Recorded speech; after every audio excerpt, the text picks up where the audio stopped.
Por que choras? Benny, a blasfêmia contra o pai pode ser perdoada? Um cristão novo perguntou recentemente. Sim, respondi. E a blasfêmia contra o filho? Ela pode ser também perdoada, disse eu. Então me diga por que a blasfêmia contra o Espírito Santo não pode ser perdoada.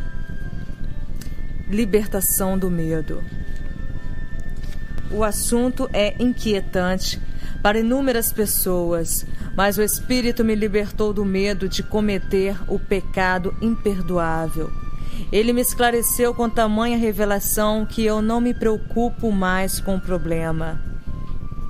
Eu estava orando quando de repente soube que o Espírito de Deus se achava em meu quarto e senti que ele chorava. Sei que parece estranho, mas devo confessar que não compreendo bem o que se passou. Lembro-me, porém, que estava de joelhos quando senti a sua presença e tive a sensação de que chorava baixinho. Você pergunta, como você sabia que era o Espírito? Para mim, duvidar da realidade daquele momento seria duvidar da minha salvação. Essa é a medida da realidade daquela experiência.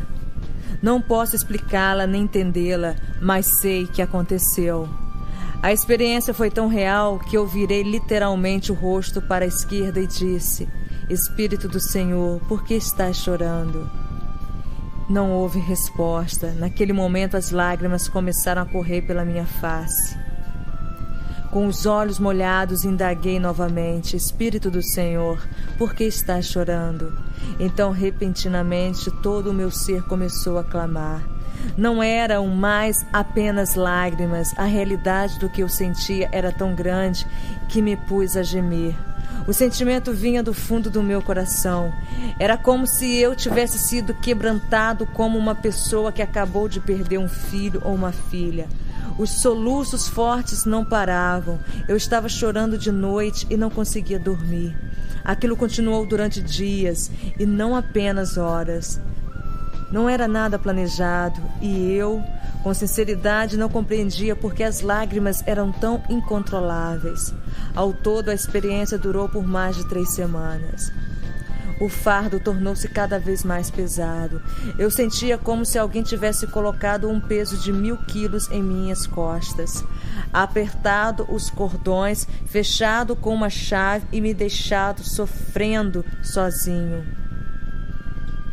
Parecia como se eu estivesse carregando um pesado e opressivo fardo de tristeza. Essa é a única maneira de descrevê-lo, um fardo de tristeza. Andando de lá para cá.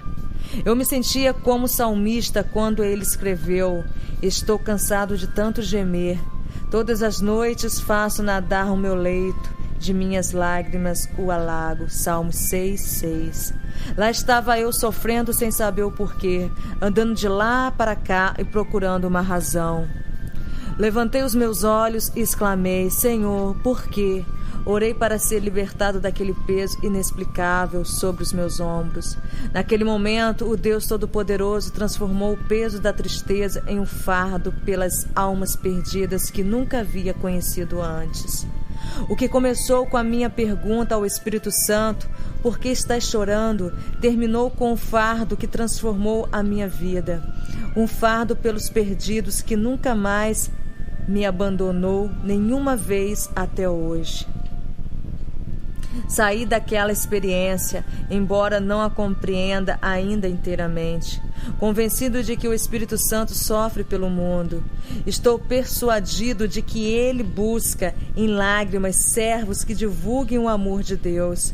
Creio que o coração do Espírito do Pai está quebrantado pelas necessidades dos homens. Talvez naquelas semanas ele me permitisse um vislumbre de sua agonia pelos perdidos. Não havia mais dúvidas quanto ao futuro de Benny Hinn. Eu sabia que estava obrigado a pregar a mensagem do Pai, do Filho e do Espírito Santo, e não deixei mais de fazer isso. O Espírito é tão especial que, quando encontra uma pessoa que pode usar, ele permite que ela sinta as batidas do seu coração. Depois de você ter sentido a dor que o Espírito Santo sente, ela se apega à sua consciência e não mais o deixa. Você não verá apenas as necessidades do ser humano, mas sentirá essas necessidades desesperadas como nunca antes. Acredito, entretanto, que houve outro motivo para Deus permitir que eu passasse por aquela lição. Ela abriu meus olhos para ver a razão do Espírito ser um membro da Trindade e, todavia, diferente do Pai e do Filho.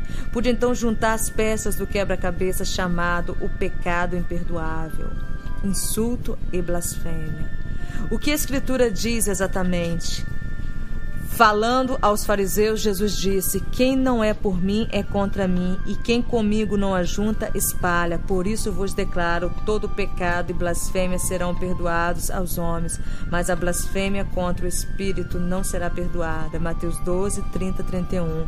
Ele esclareceu ainda mais: se alguém proferir alguma palavra contra o Filho do Homem, ser-lhe-á isso perdoado, mas se alguém falar contra o Espírito Santo, não lhe será isso perdoado, nem neste mundo, nem no porvir. Versículo 32. O que o termo blasfêmia abrange? A palavra tem vários significados, incluindo falar mal de alguém, zombar, insultar, abusar, censurar, rogar pragas, difamar, injuriar, caluniar, acusar falsamente, ultrajar. Alguém pode perguntar: como você difama o Espírito Santo? Ou como o insulta? Esse é um ato deliberado. O livro de Hebreus fala diretamente do assunto. Porque se vivemos deliberadamente em pecado, depois de termos recebido pleno conhecimento da verdade, já não resta sacrifício pelos pecados. Pelo contrário, certa expectação horrível de juízo e fogo vingador, prestes a consumir os adversários. Sem misericórdia morre pelo depoimento de 2 ou 3 testemunhas quem tiver rejeitado a lei de Moisés. De quanto mais severo castigo julgais vós, que será considerado digno aquele que calcou aos pés o Filho de Deus e profanou o sangue da aliança com o qual foi santificado e ultrajou o Espírito da graça. Abacuque 10, 26, 29. As palavras são seguidas por esta advertência severa. Ora, nós conhecemos aquele que disse: a mim pertence a vingança, eu retribuirei, e a outra vez o Senhor julgará o seu povo. Horrível causa é cair nas mãos de Deus vivo. Versículo 30, 31. Que diferença! Porque não há perdão para blasfêmia contra o Espírito Santo. Através das páginas deste livro, compartilhei com você, segundo as Escrituras, que há uma peculiaridade, uma diferença no Espírito Santo. Ele não é superior nem inferior ao Pai ou ao Filho, mas precisamos conhecer as suas características. Deus Todo-Poderoso, o Pai, é o grande Deus dos céus e deve ser adorado, louvado, glorificado, magnificado e exaltado. Jesus, seu Filho, é o Senhor da glória, a quem até os anjos devem considerar. Creio também que o Espírito Santo tem a capacidade de sentir emoções humanas, dor, tristeza e angústia, com uma intensidade que só Ele conhece. Você diz: está querendo dizer que o Espírito Santo pode sofrer de maneira diferente do Pai e do Filho? A Bíblia não diz: não entristeça ao Pai ou ao Filho, mas sim, não entristeçais o Espírito. Efésios 4:30. Por quê? Creio que é porque ele é tocado de maneira profunda, diversa, de algum modo, dos sentimentos que os outros membros da divindade experimentam. O fato de Jesus ter dito: se alguém proferir alguma palavra contra o Filho do Homem, ser-lhe-á isso perdoado, mas se alguém falar contra o Espírito Santo, não lhe será isso perdoado, nem neste mundo, nem no porvir. Mateus 12, 32. Indica que o Espírito Santo pode ficar machucado. Por que será que o Pai teria dito: vocês contristaram o meu Espírito? Em outras palavras, o Espírito de Deus foi afligido ou atormentado. A Escritura registra que se lhes tornou em inimigo e ele mesmo pelejou contra eles. Isaías 63:10. Porque o Espírito Santo parece ser tão protegido. Talvez porque Deus Pai sabe quão eterno ele é. É quase como se Deus Pai estivesse dizendo: se você tocar nele, não vou perdoá-lo. Porque o Espírito Santo é tão defendido por Cristo que Jesus disse: meu sangue lavará todo pecado, menos esse. Ele disse até: aquele que blasfemar contra o Espírito Santo não tem perdão para sempre, visto que é réu de pecado eterno. Marcos 3:29. Por quê? É novamente porque o Espírito Santo é diferente e o seu coração pode sofrer com facilidade. Posso dizer-lhe uma palavra de consolo? Antes de Jesus falar sobre blasfêmia, ele fez uma declaração muito importante que você deve ler outra vez.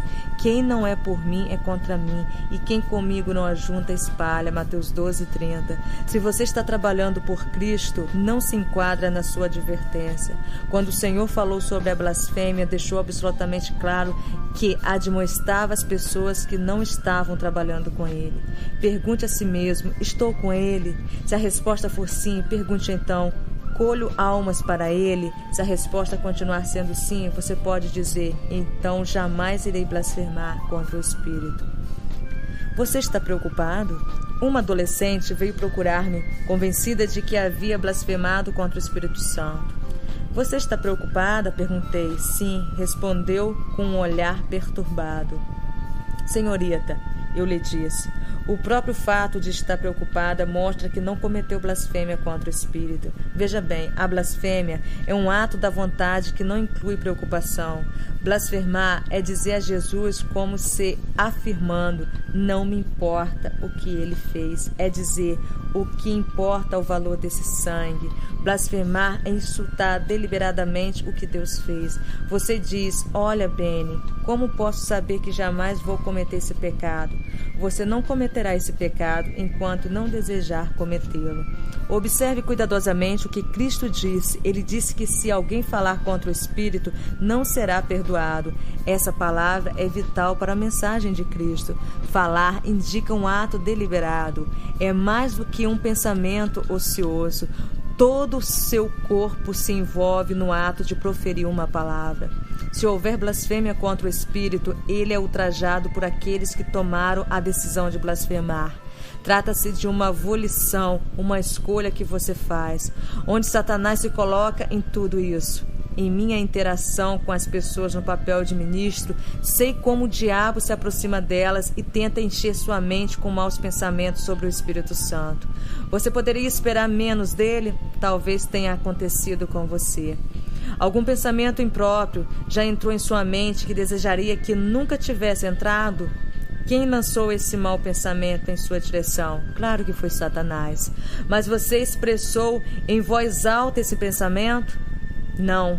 A razão de ter mantido silêncio é porque o pensamento não era seu. A pessoa que fala contra o Espírito Santo tomou a decisão de blasfemar. É ela quem diz: vou blasfemar e não me importa o que Deus pensa.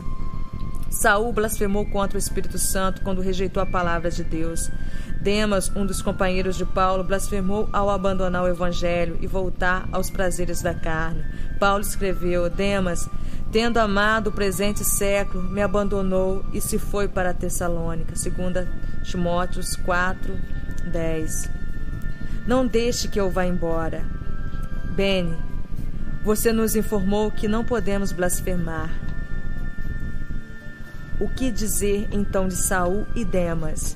Meu desejo é salientar que você não pode blasfemar enquanto estiver decidido a viver para Jesus e cumprir sua palavra. A estrada para a eternidade está coberta de pessoas que começam a andar com Cristo e acabam com Satanás. Alguns descem pela nave, apertam a mão do pregador como uma espécie de apólice de seguro para uma mansão no céu, mas seus corações não correspondem aos seus atos. Em breve você vai ver essas mesmas pessoas se entregando à carnalidade, ao dinheiro ou ao brilho do mundo. Elas dizem: Senhor, estou indo embora. Você talvez fique imaginando: como sei que o Espírito Santo ainda está comigo? E como saberei se e quando ele foi embora?